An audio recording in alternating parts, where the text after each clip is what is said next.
Thank you. That's a good-looking group behind me. This group isn't too bad either. Very nice. Nice to be with you. Beautiful, right? Beautiful. Thank you very much. And thank you all for being here to support one of the most important pieces of legislation in the history of our country. And that's everybody saying that, virtually everybody. The one big, beautiful bill to secure our borders, turbocharge our economy, and bring back the American dream. That's what's happening, too. It's met with tremendous approval and reception. And when we were thinking about doing it, we were going to break it down into 3, 4, 5, 6, or even 7 bills. And I said, let's make it one big, beautiful bill, Mike, right?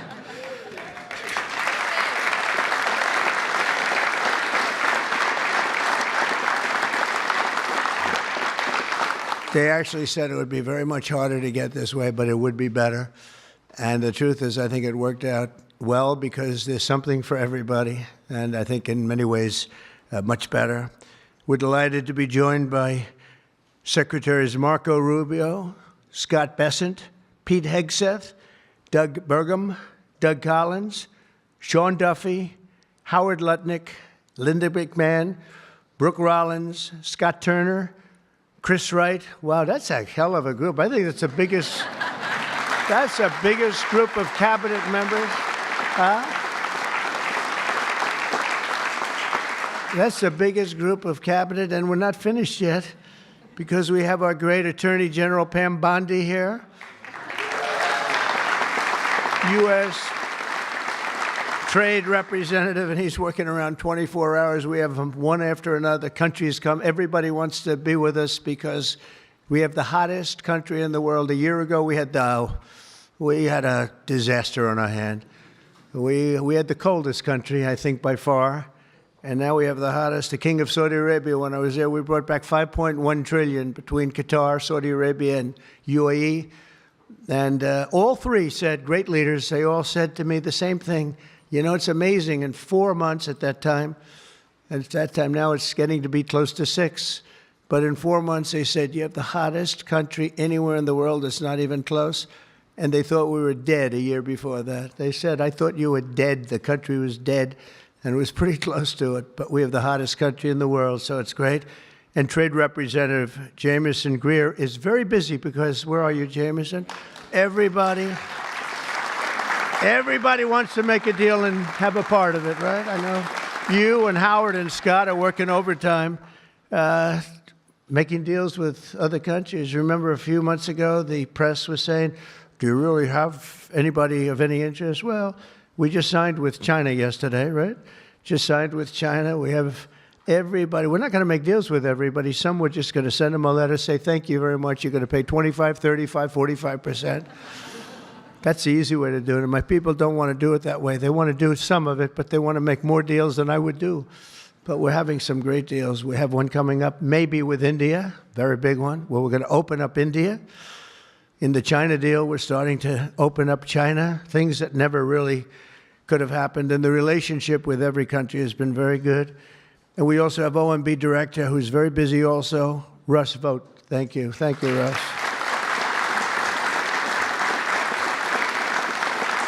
And also, I want to give a very special thank you. This is a hell of a group we have here. This is amazing, the quality of people. But actually, I like these people and most of those people much better than the people I just named, okay? But a very special thanks as well to Speaker Mike Johnson, who's a great, legendary guy. He's going to go down as a legend.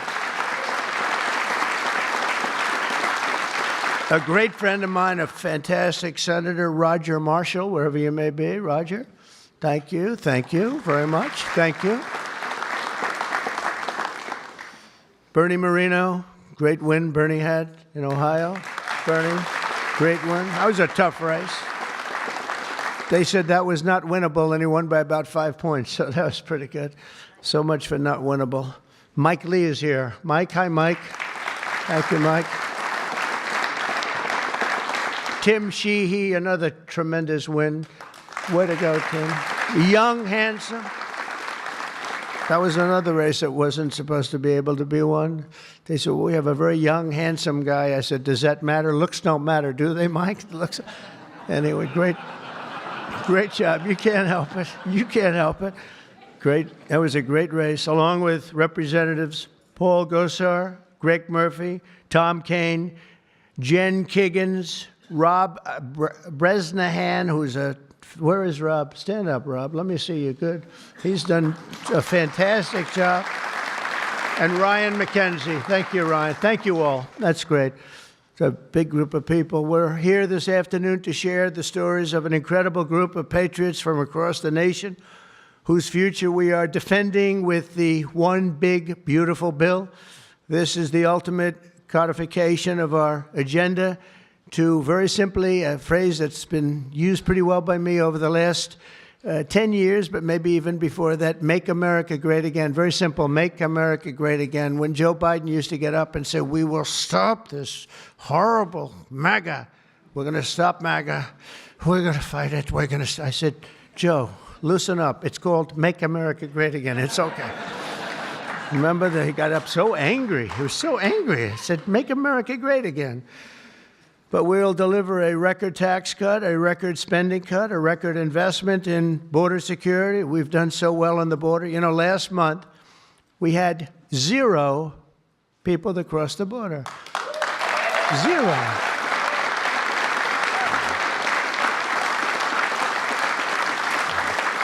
So Christy and Tom Homan and some of the people, what a job you've done.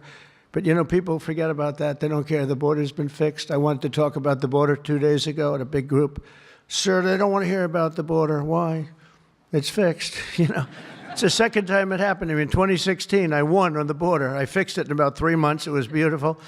And they wouldn't let me talk about the border. Sir, nobody wants to hear about the border. But we're going to talk about it anyway. Right, Tom Homan? We're talking about it anyway.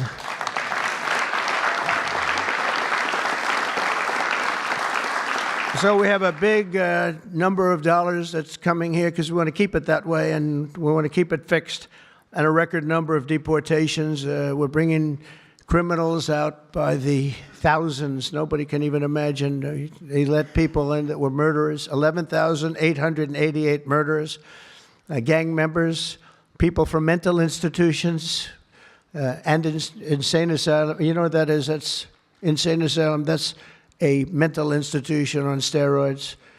During the campaign, I talk about the late, great Hannibal Lecter. Do you know who that is, Hannibal Lecter? Silence of the Lambs. I'd talk about it, and the fake news would go crazy. Why does he keep mentioning? Well, because we won in a landslide. That's why they don't want to have Hannibal in our midst. And the day I signed this bill into law, almost every major promise made in the 2024 campaign already will have become a promise kept. And that's very important. Promises made, promises kept. And according to the Council of Economic Advisors, these reforms will protect or create more than 7 million jobs, add 3.1% to economic growth, reduce taxes for the typical American by nearly 15%, and increase take-home pay for the normal family of 4 by at least $13,000, and that takes place immediately. That's not bad, right? Look, I'm looking at that guy back there, right? That's pretty good.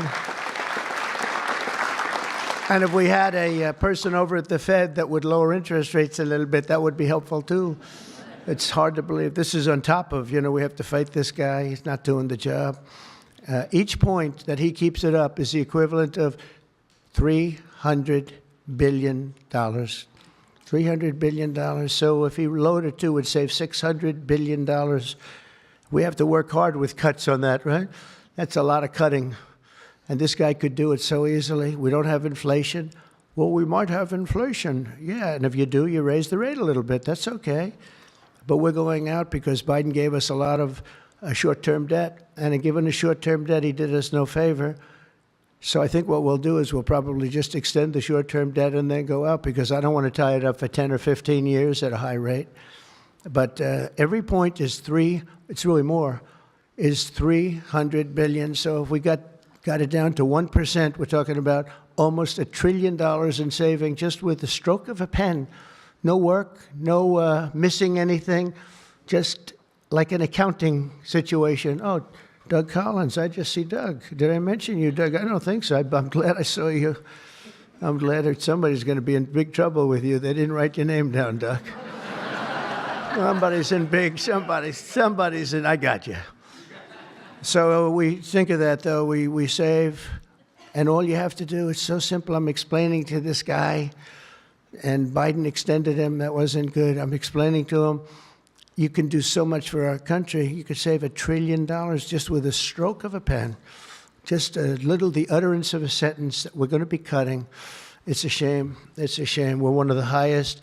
We should be the lowest. You know, with the United States of America, we'd have money coming in like at levels that they have never seen. I got a call the other day from the people in Congress because we're doing our bill. I didn't even tell you this, Mike, and they called. They said, there's something wrong with the numbers, sir. I said, what's wrong? I don't know. They're not balancing out. There's something really wrong. I said, is that a good thing or a bad thing? Well, we don't know. I said, what's the problem? We're taking in much more money than we have scheduled. I said, so far that sounds good. They said, how much is it? About $80 billion. I said, do me a favor, check the tariff line. They called me back an hour later. Sir, we've taken in $88 billion in tariffs. Isn't that a beautiful thing? $88 billion. I thought I'd tell these little stories. Go off script and tell these little stories, Scott, right? Because it does make it a little more interesting. Although my speechwriters have just gotten every award in the book. Vince, where are you, Vince? Good. Where are we? Where's Ross? He's gotten all these awards, and I'm going off the record all the time. Where is he? He didn't show up to the speech. He wrote the speech. He didn't show. Well, that means he has confidence in me. According to the Council of Economic Advisors, these reforms will protect or create more than 7 million jobs, add 3.1% to economic growth, reduce taxes for the typical American by nearly 15%, and increase take-home pay for a normal family by an incredible $13,000. All of these things are happening. And by the way, there's no inflation. All of the numbers I gave you, all of the money that's coming in, and maybe more importantly than the billions of dollars we're taking in with tariffs, is the fact that we've got hundreds of plants going up all over the United States that never would have been here. I was with Howard and Scott and Texas Instruments the other day, and the head of Texas Instruments, they're going to spend $60 billion in the United States. And he said, sir, please don't do it to me. And I looked at him. I knew exactly what he meant. He said, you mean tariffs, right? He said, that's right. If you ever get rid of those tariffs, you've cost me a fortune. They're all coming in because they don't want to pay the tariffs, and they're coming in at levels. And it only works for the United States because it doesn't work for other countries, but it works for us. We have a record investment. We have records and everything. And when these places open up, that's bigger than the $15 trillion that I'm talking about. You know, you don't see it right away. But bigger is the fact that they're all coming in, they're building their factories, the AI factories and the auto plants. We have auto plants that are closing up in other countries. I don't want to specifically name the countries, but you know who they are. And they're coming into the U.S. and they're opening up and building like nobody's ever seen anything like it.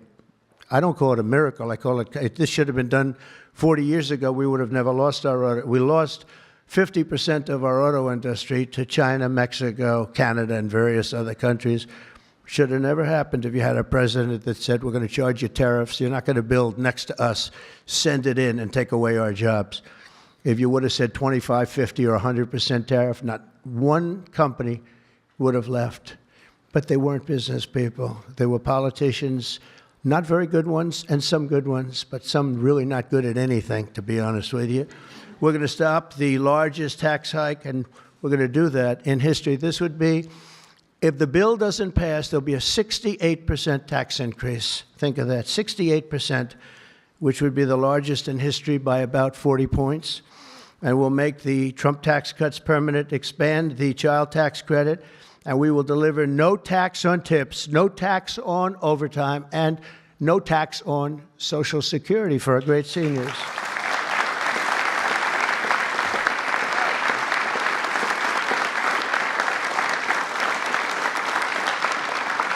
Among the countless citizens who will benefit from these tax cuts is Malachi Krzyzewski, a devoted mom and DoorDash driver from Ripon, Wisconsin, who uses her tip income to support her son. To think of that, no tax on tips. And it was a very big problem. I was at a dinner in my beautiful building in Las Vegas, and unrelated to this, and I said, what's going on? I will never say good-looking waitress, because looks don't matter anymore, in our modern society. She happened to be beautiful, but I won't say that. I won't mention that. But nevertheless, a waitress came over, and I said, how are you doing? She said, not good, sir. Why? The government is killing me on tips. And she looked at me, she said, sir, there should be no tax on tips. I said, say it again. There should be no tax on tips. I said, that's the coolest thing I've ever heard. I walked outside. The press was there, as always, waiting for something bad to happen, hundreds of them. I said, ladies and gentlemen, please announce tonight there will be no tax on tips. And a legend was made. We won Nevada by so much. Republicans don't win Nevada. We won Nevada. So I want to thank that young, beautiful waitress. Thank you very much.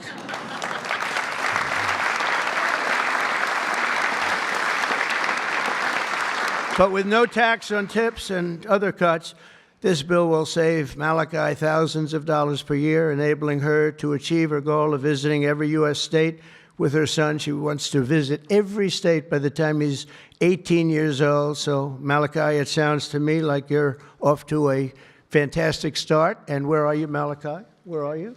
Congratulations. Great. That's good. Thank you. Also with us today is Luke Wilson, a 23-year-old electrical lineman. He loves being an electrician, but in this case, the lineman. And these are guys that take big risk, and it's hard stuff. But if you know what you're doing, it's fine. He's from Harmony, Pennsylvania, as well as Dee Sova, a truck driver from Springfield, Missouri, where, by the way, our beautiful planes landed, our B-2s. They landed after 36 hours of flying. Great going, Pete. And they hit the target. And they hit the target, and the target has now been proven to be obliterated, just as we said. We had little fake news from CNN. Thank you very much, CNN, for that. With 3 million miles of driving under her belt, who mentors other women in her industry. And I just want to say, Luke and Dee spend countless hours working overtime to help make this country run. And this bill, the typical overtime worker like them will take home nearly $1,500 extra every single year. So you're talking about at least $1,500, and there will be no harassment because you were being harassed by the Democrats. So Luke and Dee, congratulations to you both. Thank you very much. Congratulations, wherever you may be. Thank you. Thank you very much. Also with us is James Benson, a third-generation auto worker from Belleville, Michigan, who has spent 26 years at Ford Motor Company, which is doing very well. They have a lot of plants in this country. If you have plants in this country, you're going to make a lot of money. And is a member of a tremendous group of people, auto workers. And I'll tell you, we love these people. Auto workers for Trump, and I came through for them, but they were with me long before I really thought. A lot of people said, is he going to run again? Will he run? They've always been with me, the auto workers. James was a lifelong Democrat until 2017, when he saw the benefits of our tax law, and he also liked Trump. Now, sometimes they can like the law, but if they don't like the candidate, it's not going to matter, right? Is that right, Marco? Marco knows, because he has been one hell of a great Secretary of State, right? Stand up, Marco. Everybody respects Marco, right? True. Everybody respects him. Now we're delivering an even bigger win for the auto workers by making interest on car payments fully tax deductible. You know, that's something only rich people seem to have gotten. I said, and that was my idea. It's pretty simple. But I said, the rich people, they always looking for deductions. We want deductions. Linda, did I say, will you please stand up? Linda McMahon. So great. How much is Harvard going to be charged? How much are you asking for Harvard? Because they really have violated a lot of different caveats, haven't they? Huh? A lot, like a lot. They've been given $5 billion over the years. Can you imagine? And that's over a short number of years. That's just the beginning. They have $52 billion sitting in the bank, and they haven't been nice to our country. So I want to thank Linda McMahon, who's been really fantastic. But I said, on interest, I said, why couldn't we, if a car is made in the United States only, because otherwise we don't care if it's made someplace else, give the people that buy the car a deduction on the interest that they're paying to buy the car. And people said, what a great idea. It's so simple. It's like the paperclip. Somebody came up with the idea of a paperclip many years ago, 1817, and he became a very rich person. And everybody looked at it and said, why the hell didn't I think of that? But it's like the paperclip, but only if the car is made in America. Remember that, James. We're going to keep those Michigan auto factories roaring. And as you know, we won Michigan by a lot, Susie, right? We won Michigan by a big margin, and something that typically is not easy, but I think we've won it. I actually think we've won it 3 times in a row. So it's been a great state, but a big factor with the auto workers. They went with us very big, and I love them. The One Big Beautiful Bill will also be an incredible victory for American farmers, another group that we did great with, especially family farmers like James Cullifer of Virginia Beach. Our bill will provide 100% expensing so they can buy a new farm equipment. And by the way, the expensing is good for everybody, not just farmers. And it'll virtually eliminate the so-called estate tax or the death tax. So you have a farm, you leave it to your children. If you like the children, you leave it. If you don't worry about the details. No, some people don't want to leave them. They don't like their kids, you know?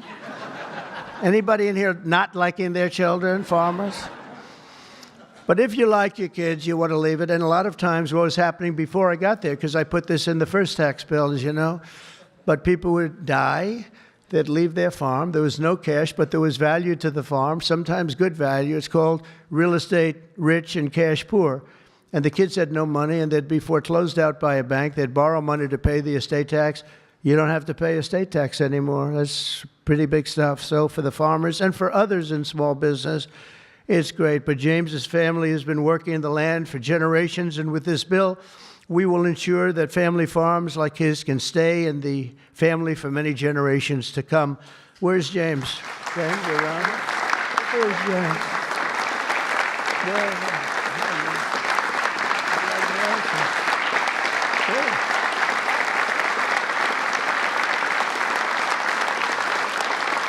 That's great. And you know what I mean, James, right?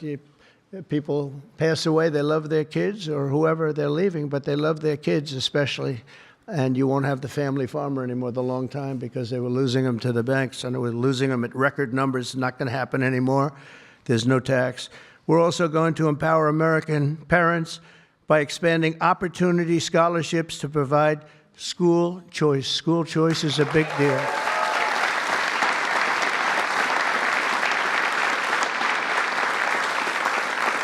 And we just got school working with the governor of Texas, as you know, Greg Abbott. We just had it passed in Texas, and I know about that. Somebody said, yeah, that was a big deal. They've been trying to get it for 9 years, and they asked me if I'd call the legislature, Republicans in the legislature, and I did. And I gave them a pep talk, and everybody voted for it. First time, they were shocked, but they never asked me to call them before. This was the first time, and they got it passed, right, Susie? It was amazing. And it was something that Dan and Greg and everybody, they really wanted it. And Ted Cruz wanted it badly. They all wanted it. So we got it in Texas. But you're going to have it. More and more people are talking about school choice. Good thing. This will be the godsend for mothers like Angelina Banks from Philadelphia. Where's Angelina? Where is Angelina? Oh. Oh. Oh. You are very pretty. She went out for a second and she's coming back. Okay? Where's Ange? Come on over here, Angelina. Oh, that's terrible. Oh, wow. How are you? I won't ask you where you've been, okay? I promise. But it's great to have you. It's great to have. I mentioned your name. I said, where's Angelina? He said, she'll be right back, sir. Thank you very much. Appreciate it. And Aubrey and Ava Jane, Angelina says the tax relief for child care and education are a foundation for stability and dignity. I think those were your words, right? Stability and dignity. Good words for her family. And with the One Big Beautiful Bill, we're delivering both empowering hundreds of thousands of families to choose the public, private, charter, religious school or the home school of their choice. And Angelina, thank you very much for being with us. Beautiful. Beautiful. So this bill will also be the single most important piece of border legislation ever to cross the floor of Congress. We will hire 3,000 new Border Patrol officers and 10,000 new ICE agents. And these people are great. I tell you what, I got to know a lot of them. And we have tremendous representation. They've been for me from day one. In fact, I shouldn't say this, but they endorsed me when I first ran, almost at the beginning. And they weren't sure if they were allowed to endorse me. And they said, we don't care, we're endorsing you. But they were great, and they've been my friends ever since. But think of that. So we're going to hire 3,000 new Border Patrol officers, 10,000 new ICE agents. And, you know, these ICE guys, they go into war zones, and they're tough, and they love our country. And if you're not going to be tough, you're not going to do well. But they are tough, and they'll break into a pack, and they call them a pack. Some of these packs come out of the jails of Venezuela. They come from places that you don't want to know about. They're gang members that have been all sent in here through Biden's open door stupid policy. The dumbest policy, I think, well, we have a lot of dumb policies, but the worst, I think, is open borders, where anybody comes into our country totally unvetted, totally unchecked. And they're drug dealers, and they're people that we don't want them. And they're murderers, you know, they're murderers. I told you, over 11,000 murderers. They're in here. 50% of those, by the way, murdered more than one person. And they came in, no check-in, no anything. It's so sad. What that man has done to this country, we should never forget it, okay? We should never, ever forget it. With that whole group of people, I don't even think it was him. He didn't believe in open borders. He didn't believe in men playing in women's sports or transgender for everybody. But what that group of people has done to this country will never, ever, I don't think we can ever allow history to forget it. What they've done to us is so sad. We're going to fully fund the final sections of Border Wall, impose a new remittance tax on money sent back to foreign countries, and dramatically increase deportations to a bare minimum of 1 million illegal aliens per year. And what we're doing is we're really going after the criminal aliens, of which we have plenty to work with.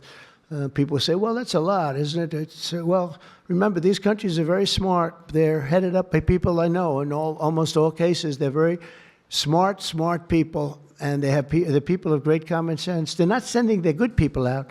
They're sending the bad people out, and they put them into caravans. I think I came up with that name, but somebody did. It's a great name, a caravan. Thousands, and sometimes as many as 30,000 people walking right into our country. Again, last month we had none. Think of that. It's almost, people say it's almost impossible. But they come in, and at a minimum, they're not people that work very hard. They're people that are on welfare. They don't want them. They don't want them. They give them to us. It's incredible what's happened, and it's so sad to see. It's so sad. It could make you just sick to your stomach when you think about it. I was going to say it could make you cry, but I like to pretend I never cry. I don't want to be a crier, but it makes you sick to think of what they did. What they did to us is just sick. And guys, if we didn't have a Tom Homan, and if we didn't have some of the guys that we have working so hard and dangerously, the country wouldn't stand a chance. But we're getting them out, not as fast as they came in, because they came in and you'd see hundreds of thousands pour into our country in a day.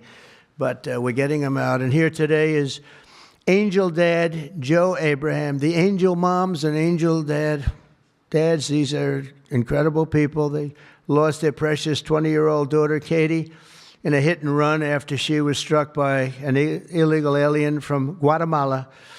Katie was stopped at a traffic light, rear-ended, full force, going 60, 70 miles an hour right into the back of her car while she stopped. And she died immediately. And her killer, I think you could really say the killer, fled the scene. And Joe, we will end this invasion once and for all, and we're always going to remember the memory of Katie, that beautiful, beautiful 20-year-old daughter of yours. Where's Joe? Is she around here? Joe? Come here, Joe. Come here.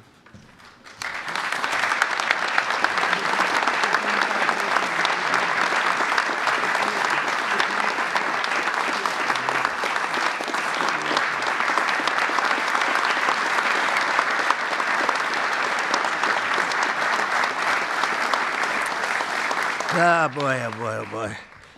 Thank you, Jeff, very much. Also with us is Sarah Stewart from Kerrville, Texas, who lost her brother to the fentanyl epidemic that has inundated her small town. Our bill provides billions and billions of dollars to stop fentanyl and other illicit narcotics.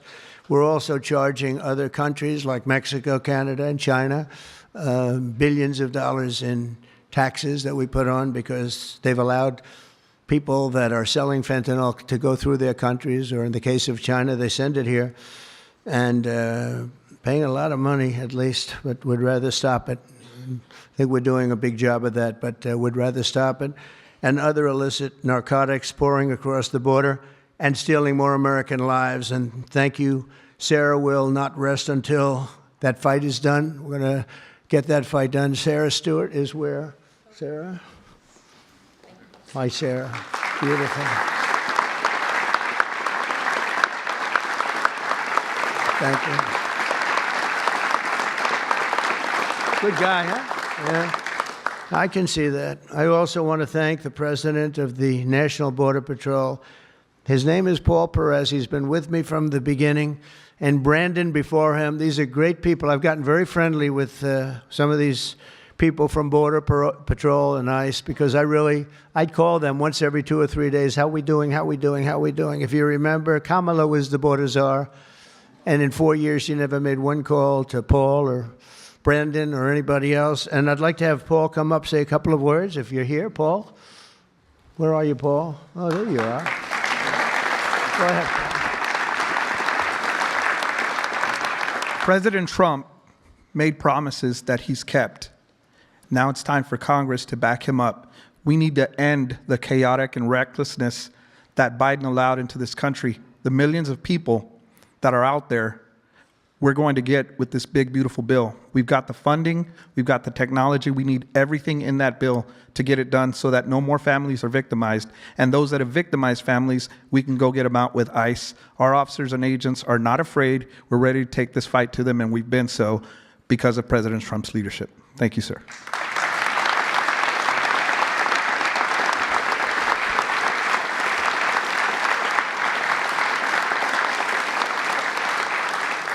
He's been a great friend of the country. He really has, and he's worked with Tom Homan and Christie and all the people that work so hard. They have been incredible. And, I wasn't going to do this, but I see Tom Homan is sitting there, and, I have to call him up. Look at that. I don't call up the Speaker of the House. I don't call up Marco or Peter or anyone. But I want to call this guy because this guy is keeping us very, very safe. Come on up, Tom.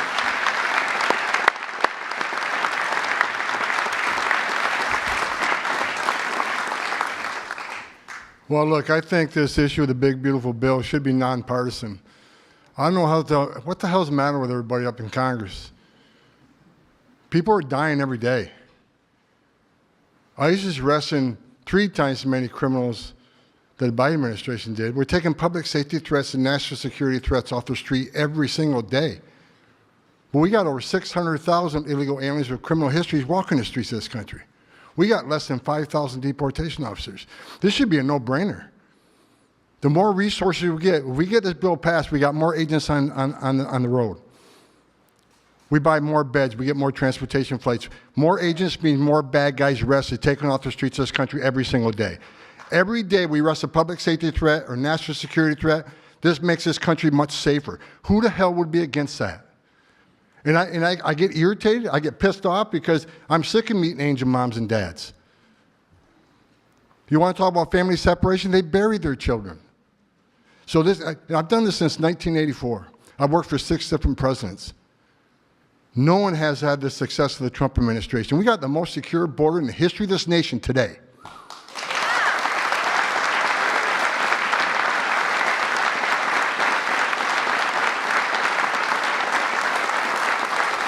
But we need more border wall. Border walls save lives. Women and children can't get over that wall, which means they go to a place where there's not a wall. And what's waiting on them? The men and women of the Border Patrol who take care of the humanitarian needs and save their lives. We already got fentanyl seizures down half. Fentanyl seizures should be 100%. We should have zero fentanyl coming to this country. We need money to help secure that border at a higher level. Stop the fentanyl from coming in. Stop the sex trafficking of women and children. Stop the known inspected terrorists coming across that border. Right now, I was looking at the stats today.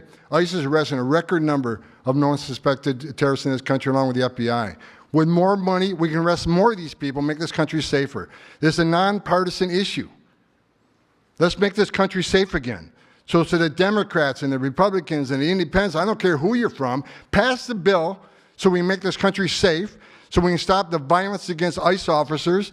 Let's make this country safe again. And without that bill, it's going to be a hard road. We got a lot of people to look for, a lot of people to arrest, a lot of national security threats we know are in this country. We need to find them. We need more money to do that. We need more agents to do that. For God's sake, let's pass this bill and get this done.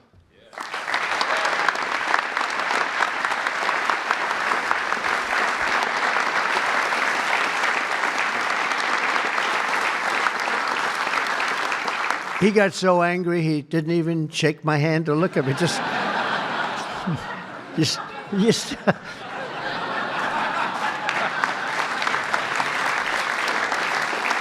But he's right.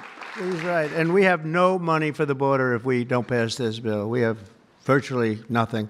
And so we're going to get it done for you, Tom, and for all of the people that have worked with you. It's been amazing, the job you've done. And just in finishing, look, this is the largest tax cut in the history of our country. They want to give you, the Democrats want to give you the biggest tax increase in the history of our country. They have things, whether it's border or economic development or no tax on tips and Social Security and no tax on overtime and all these different things. There are hundreds of things here. It's so good. And we're going to also cut costs. We're cutting $1.7 trillion in this bill, and you're not going to feel any of it.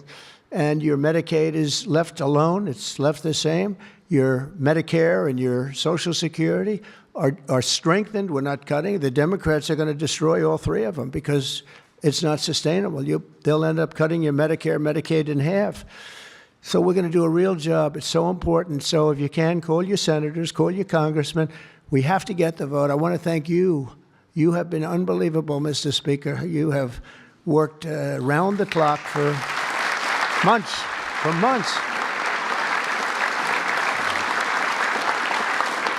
And, you know, I shouldn't say this, but we don't want to have grandstanders where one or two people raise their vote. We vote no. And they do it to grandstand, that's all. Not good people. They know who I'm talking about. I call them out. But we don't need grandstanders. We have to get our country back and bring it back strong. And our country is going to be stronger, bigger, better than ever before. We're going to make it better than ever before. And that's despite the bad hand that we were dealt 6 months ago. We were dealt a really bad hand. We were dealt a sick hand. It's unbelievable. You know, when I came back yesterday, as you know, I made a big trip to a place where we had 28 countries represented, and we did something that's never been done. They've raised the number of money, the amount of money that they've spent to $1 trillion a year, and that's for world safety. But they all asked me the same question. They said, how could you have allowed this to happen to your country? I said, I didn't do it. But they said, how could you allow people to pour in? They don't understand it. They all have borders. They have fences, they have walls, or they have just strong people standing there. You can't do it. And they said to me, you know, it's amazing that they allowed these things to happen. And it's amazing, too. I agree. You know, as a business guy, I always like to understand where the other side's coming from. What do they want? What do they get? And, you know, you can make good deals based on understanding the other side. I never understood the other side in this case. Why would they allow people to pour into our country unchecked? You know, I can see people wanting people to come in, and you let them come in. You have a vetting process. You let good people. We're letting a lot of good people in, but they're coming in legally. But why would you allow people to come in that you can look at them and say, big trouble, big trouble? Why would you do it? It's nobody understands. And a lot of people say voting, but, you know, we've got to strengthen up our elections because the voting is crooked as hell. Got to strengthen it up. But it's not that. It's either they're stupid and they're not stupid, or they hate our country. But we love our country, and we're going to stop this madness, and we're going to get this bill approved. And all of the things that I've been talking about now for 2 years on the campaign trail, and we won, remember, we won every single swing state. We won by millions of votes. We won everything. We won every, it was a landslide. We won something that nobody talks about, districts. You have thousands of districts. We won 2,750 to 505. Think of that. That's why when you see a map, the whole map is red. That stands for Republican, by the way, because it stands for a lot of other things too, but it stands for Republican with a little piece of blue on each side. But that's why, think of that, 2,750 districts to 505 districts. That's what, this was a slaughter, but it gave us a mandate to do some great things. And I want to thank John Thune, and I want to thank the speaker, and I want to thank Marco and everybody here, they have been so incredible. Pam, you've been unbelievable as the Attorney General. We appreciate it. Not easy, not easy. And we're coming back faster than anybody ever thought possible. I told you what they said to me on just trips by very smart people. But we're going to make this, we're going to do this very quickly. It's happening a lot faster than even I thought possible. And we're going to be celebrating very quickly, and we're going to be celebrating for a long time because we're turning our country around. We're getting our country back. And we're ruling with common sense, you know, whether you're conservative or liberal or, as they like to say, progressive. They don't like the word liberal anymore. Progressive, I think it's a beautiful word, too. That's why I call them liberal. It's too nice a word. I don't know how you can be progressive when you're turning the country backwards. But no matter what you are, it's all about common sense. And I think that's the way I've ruled. I do what's right. I want to have borders. I don't want to have transgender for anybody that happens to leave the house at a young age, the things they do. I don't want to have men playing in women's sports. That's got to be, you know, they say it's an 80-20. I think it's a 97-3 issue. It's so ridiculous. It's so ridiculous.